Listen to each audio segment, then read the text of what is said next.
श्री स्वामी चरित्र सारामृत अध्याय 20. श्री गणेशाय नमः. जय जयाजी करुणाकरा, जय जयाजी यतीवरा, भक्त जनसंतापहरा, सर्वेश्वरा गुरुराया.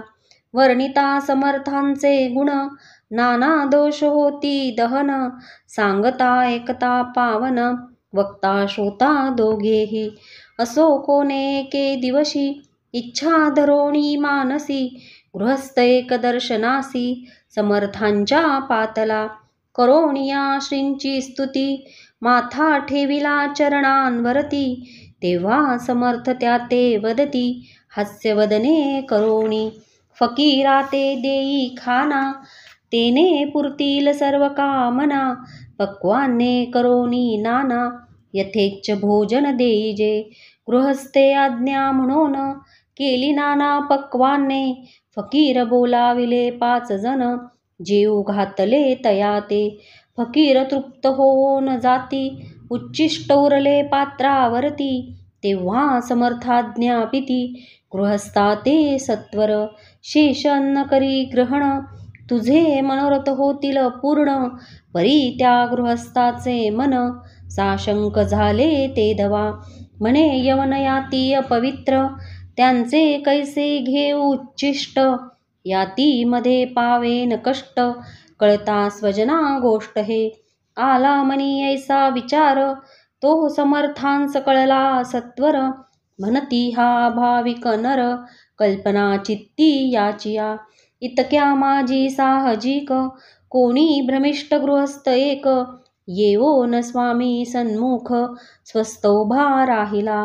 दारिद्र्यग्रस्त झाला म्हणून, भ्रमिष्ट फिरे रात्रंदिन, द्रव्य मिळवाया साधन, त्याजवळी नसे परी. त्यासी देखोन समर्थ, म्हणती हे उच्चिष्ट घे त्वरित, तो निशंक मनात पात्रावरी बैसला. त्यासी बोलले समर्थ, तू मुंबापुरी जाई त्वरित, सफल होतील मनोरथ, द्रव्यप्राप्ती होईल. स्वामी वचनी भाव धरिला, तत्काळ मुंबईस आला, उगाच भटको लागला, द्रव्य मिळेल म्हणूनी. प्रभात समयी एके दिवशी, गृहस्थ निघाला फिरायासी, येऊन एका घरापासी, स्वस्थ उभा राहिला. तो घरातून एक वृद्ध बाई, दार उघडून घाई घाई, बाहेर येऊन या पाही, गृहस्थ पडला दृष्टीसी.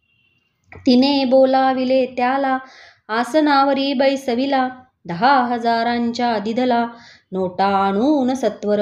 गृहस्थ मनी आनंदला, बाई ते आशीर्वाद दिधला, द्रव्य लाभ होता आला, शुद्धीवरी सत्वर.